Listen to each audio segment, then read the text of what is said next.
বিসমিল্লাহির রহমানির রহিম। উপস্থিত সাংবাদিক ভাই ও বোনেরা, আসসালামু আলাইকুম। আপনারা দেখেছেন বাংলাদেশ জাতীয়তাবাদী দলের ভারপ্রাপ্ত চেয়ারম্যান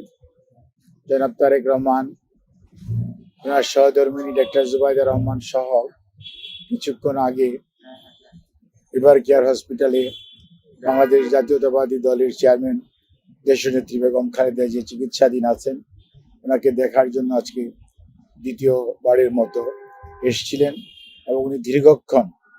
ওনার মা অর্থাৎ জাতীয়তাবাদী দলের চেয়ারম্যান দেশনেত্রী বেগম খালেদা জিয়ার শয্যা পাশে উনি উপস্থিত ছিলেন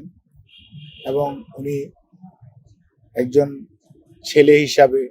মায়ের প্রতি যে মমত্ববোধ সেটি বহিঃপ্রকাশী এটি। আর এই সময়ই মেডিকেল বোর্ড সাধারণত বসে 10টার দিকে, আপনাদেরকে আগেও বলেছি। সেই মেডিকেল বোর্ডে সদস্য হিসাবে ডাক্তার জুবাইদা রহমান আমাদের ইউকে এবং ইউএসএতে যে সমস্ত সদস্যরা এবং বাংলাদেশের চিকিৎসকরা মেডিকেল বোর্ডের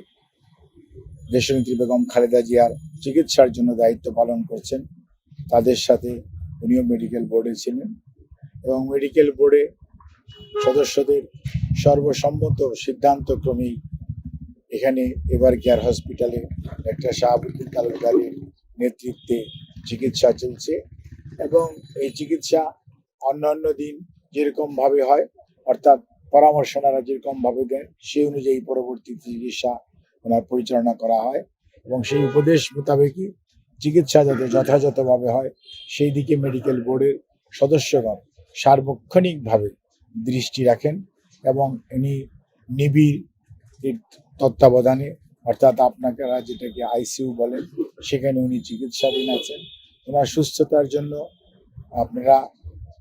সবাই আল্লাহ রাব্বুল আলামিনের কাছে দোয়া করবেন। উনি নিজে এবং ওনার পরিবারের পক্ষ থেকে, অর্থাৎ জনাব তারেক রহমান এবং ওনার পরিবারের পক্ষ থেকে দেশবাসীর কাছে দেশনেত্রী বেগম খালেদা জিয়ার সুস্থতার জন্য দোয়া চাওয়া হয়েছে এবং সেই দোয়া সবসময় দেশের মানুষ করছে, সেজন্য উনি কৃতজ্ঞতা প্রকাশ করেছেন।